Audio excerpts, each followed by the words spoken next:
I would like to show you another example from chapter 1, the one about the bad bishop, from this book, which is a game played between Botvinnik and Kahn in 1939.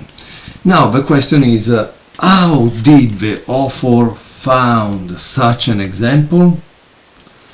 Because this is the point, right? How did they know all of this? Well, today probably you can use ChessBase. ChessBase as a strategic maneuver, as a database, you can set what you want to find. The database is out of 10 million games, will find you everything you want. But many of us cannot afford ChessBase or don't know how to use it. And then here it comes, the books. Because one of the most important books that everyone should have is a collection of 3 books written by Botvinnik, which is called Critical and Analytical Work in English. I couldn't find it in English, or maybe it was too expensive, so I bought it in Italian. But I think you can find it today, okay? And it's a must read. Probably also Fischer read it all and memorized it all, because Botvinnik is quite clear in his analysis, and so you need to have it. Now, in this book they don't give you the first 25, 26 moves, they reach this position, and from this position they show you the game. In this book I have all the game with all the analysis made by Botvinnik. Okay, so I will use this book quickly to reach that position so we can enjoy the complete game, and then of course we will continue from the chess strategy book. Okay, so in this book the game is game 99, so imagine how many games Botvinnik analyzed, right? He did really a great job. Botvinnik was white, Kahn, Ivan was black, and this game was played in the 11th championship of the USSR in Leningrad in 1939. So I don't know if we are on the eve of war for Germany and Russia. Because after Leningrad became a terrible siege, right, on which players like Spassky and Korchnoi lived through. d4, knight f6, c4, e6. So this is an Inso-Indian. Knight c3, bishop b4, knight f3, and c5. Here Botvinnik writes that this, as well as this move, is one of the strongest reply black can have against knight f3. So c5, e3. Obviously at this point this bishop is gone, right, because you don't really go back. So bishop takes e3, b takes e3, and then there is queen a5. Here there is a comment from Botvinnik that gives a line about this move, okay? So queen a5 is attacking here, obviously you have to defend it, bishop d2, knight e4 attacking that, and obviously white plays queen c2. If he plays queen c2, because you remember a question of tempi, right, in the opening, is already telling you that when you will take here, he will not take with the queen, otherwise he wouldn't move it, right? So if he wanted to take with the queen, he would have probably played something like here, bishop pawn e3, but probably after knight takes d2, queen takes d2, c takes d4, black has a good game. So that's why Botvinnik choose queen c2. So after takes d6. And here Botvinnik says this move is passive. It was better to play c takes d4 for him, and he gives a line, okay? Obviously, if you buy this book by Botvinnik, you should read them all through on a chessboard, because that's what Botvinnik did, and so it's kind of amazing, right? It's kind of amazing, yeah. Okay, so after d6, what do you think White has to do? White needs to take this out some way, right? So the idea is, or you play g3, or you play e3, or I don't know, or e4, but in any case you need to play something, right, to take this out. And so the next move is e3, and black plays e5. Now I continue to tell you one thing. The problem is that sometimes when they play a move like d6, they are telling you already something, that they want to do something else. So in a sense this e5 was kind of telegraphed by d6. Now I'm not saying it was a good move, I'm just saying that sometimes they tell you what's gonna happen because they play a move that intend to play another move. Okay, so d takes e5 and d takes e5. So why I'm showing you this example? Because in the strategy book they say here this example is much more subtle, the way that White use his good bishop against the bad bishop, and that's why everyone continue to tell you you need to watch Game Collection to learn chess, because in the Game Collection the champion makes some remarks and you must think about them, right? For example, here there is a half page of remark after this position by Botvinnik. And here, let me try to translate it for you from Italian, okay? Here Botvinnik writes a typical position. At fourth side, White has a worse pawn structure, no? And so black could think, oh, I'm gonna win. And he says, Botvinnik writes, that would be correct if we would take away all the pieces from the board. So you take all of them away, you just see the pawns.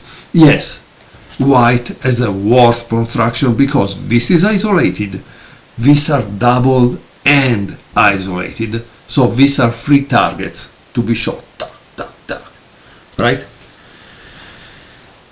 But there are many pieces, he says, on the chessboard, and so those pieces will be able to exploit the weakness of the square d5. Can you imagine? So more important than this weakness is this enemy weakness. So this is a great game that we are learning from, okay? And if you don't have the time to learn it, you will not improve in chess, because everybody wants to improve in chess in 3 minutes and then go to play 100 bullet games, but it's not gonna work like that, okay? Okay, let me go forward, because honestly I don't want to make a video which is 1 hour long. And so what do you think is the next move by White? He already told you. If you want to exploit this weakness, it means that you want to put something there. But here this is still the opening, so you need to finish the opening. How do you finish it? Obviously taking out the bishop. Now this is attacked twice. Black cannot castle if he doesn't defend this, but how do you have two moves? You don't have two moves, so you have to play this, that you like it or not. White castle. White has finished the opening. Now for white is the middle game, and black castle, but black is still 1, 2, 3 behind. So imagine that. I think the opening can be called a success for white. F4, knight d7, F5, knight f6, and since he told you that he wants to control d5, what do you think white should play now?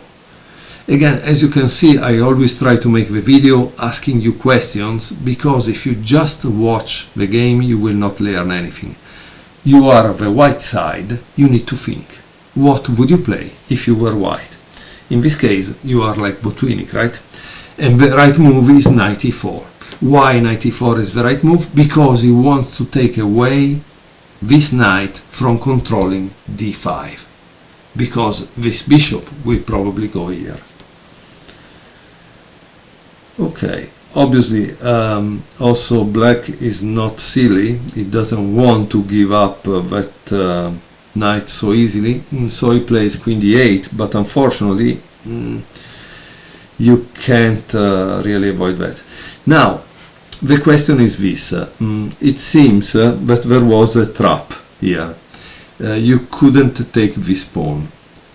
Why? Because black would have played queen b6, and then as you can see there is this behind, it's gonna be a mess. So like I told you, white continues to think strategically instead of material, because in this way the material will come. Boom, knight takes f6, queen takes f6. I think they say tactics spring out from a superior position, and that's what white is creating, right? And look what I told you. What do you think white played now? He played bishop e4. So his idea is clear, rook b8, so he can move this or he can move this, otherwise he's always busy defending this. Rook a d1, taking control of the file, and b6. Okay. h3, and bishop a6. This is seems a good move. Previously it seems that he could have played something like this to try to exchange the bishops, but he doesn't care, he wants to attack there. Let's see what happens. Bishop d5, defending, b5, very good, c takes b5, and rook takes b5.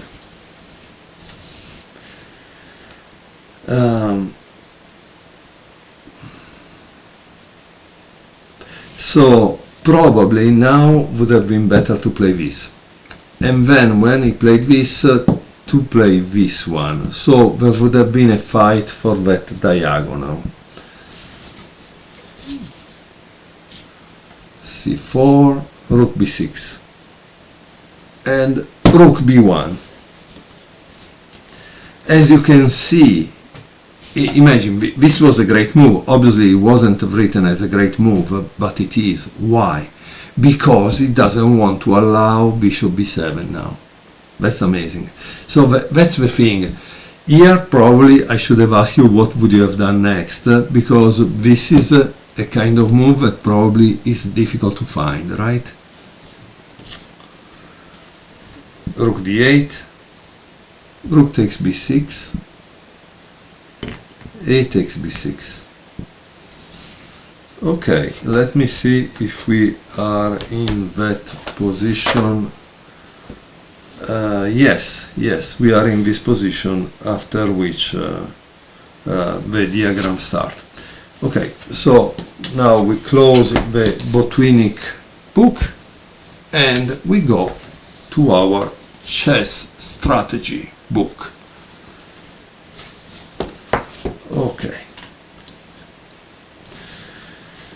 Okay, position after black 25th move. Some position with bishops that would ordinarily be considered good or bad by the usual criteria require a more subtle evaluation. It is not always as simple as Capablanca suggested, that is, to place your pawns on the opposite color of your bishop. And this you will discover it when you play a lot of tournament games. Okay. So it's white to move. What would you play? Because you see that Capablanca suggestion to put on the opposite color is not working in this case. In this case you need to do something totally different. But what is that white wants to do here? In my opinion, I didn't see the game, so I may be bad, I may be wrong, right? In my opinion, white wants to have a protected pass pawn that will become a real thorn on the side in the endgame. So white played e4. And here it says the white bishop is now surrounded by his own pawns, but from its protected position on d5 it exerts power from the center toward both enemy flanks. Okay, both sides, king side and queen side. It can't protect its king, but here it isn't a very important consideration. The range and impact of the bishop activity from d5 is greater than it would be from any other square. Okay. In fact, imagine this. This is very good, right? But imagine if it was here. Here it would be a very bad bishop, right? But here is very strong. So sometimes also in your imagination, when you are at the board, you can imagine how good or bad are different squares. Very bad, very good. That's amazing, right? So why is this a bad bishop? Because now there is a barrier that is blocking it to do something. So that's why it's more restricted in activity than this. Okay. So how do you think black continue? He played bishop c8.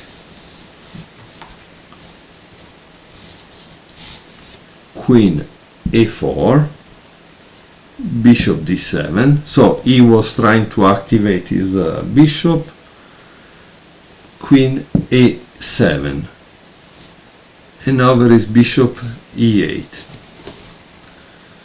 Black must protect his pawn on f7, and the half-open b file points to another weakness in black position. So this half-open, the black position, has this pawn that is bad. Now you cannot really put it up because you would lose the c5, right? Pawn, that's the problem. Okay, so what do you think white did in this position?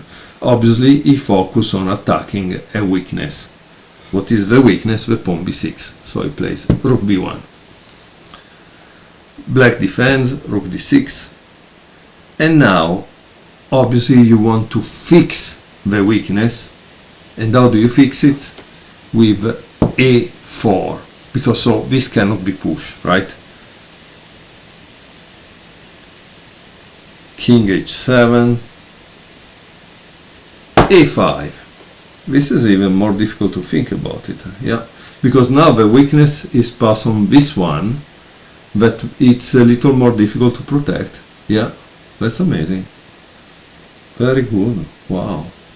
B takes a5, queen takes a5, and yeah, now there is nothing black can do to protect that pawn. Rook a6, a queen takes c5. So now we have a pass pawn, okay? And clearly white has an advantage, right? It's 4 pawns against 5. At this point, what you need is technique. You need to convert the material advantage into a won game, right? And this might be kind of difficult because you need to be careful at this point. Rook a2, queen e3, and why queen e3? Because he was defending against a possible queen g5, okay? So you must be careful because also when you have pawn advantage, the opponent can still play for a win. Queen a6. So the king side is protected, and now black tries to play on the queen side. As you can see, black is also very flexible, right? Rook b8, queen a4, and king h2. And they put a diagram, but they didn't explain why. Okay, here they played rook a3, and they show some lines like with a queen c2, which unfortunately don't work, and is gonna bring you to a checkmate for white against black. So eventually, when you will buy the book, you will be able to see the line given. Now, rook a3, queen c5, rook a2, and rook a8. Oops, this is a problem. The game is over practically. Queen takes a8, bishop takes a8, rook takes a8, and the queen takes e5. Okay, black is still not resigning. I think he could have resigned now, but bishop c6, queen c7, and black resign. Botvinnik masterfully uses dominant bishop to win first the pawn and then the game. So I hope you enjoyed this fraction or fragment of a game from this book. Remember, you can have like 100, there are a lot of games. This is, by the way, it's very, very heavy. You cannot imagine, but it's very, very heavy. There are a lot of very exciting games and very instructive games in this book because they are a series of 3, a trilogy. And this also will teach you a lot about chess. So if you read the trilogy by Botvinnik, you could reach master level because it will show you everything. Of course, there are many, many games. I think at the end, I don't know, let me see if I have them here, and let me see. No, I don't have them there. Yeah, I found them. Here we go. Here are the other two. And at the end, I think, let's see how many games. Wow. We are speaking of 397 games. So when you read all the 3 books, you have nearly had 400 Botvinnik games to learn strategy, tactics, and everything. Clearly a huge work, but by the way, if you are serious about chess and you want to reach master level, is what you must read. Probably this series of books wasn't translated in English when Fischer was growing, and he had to learn Russian in order to be able to understand them and grow as a player. Thank you very much for watching. See you next time.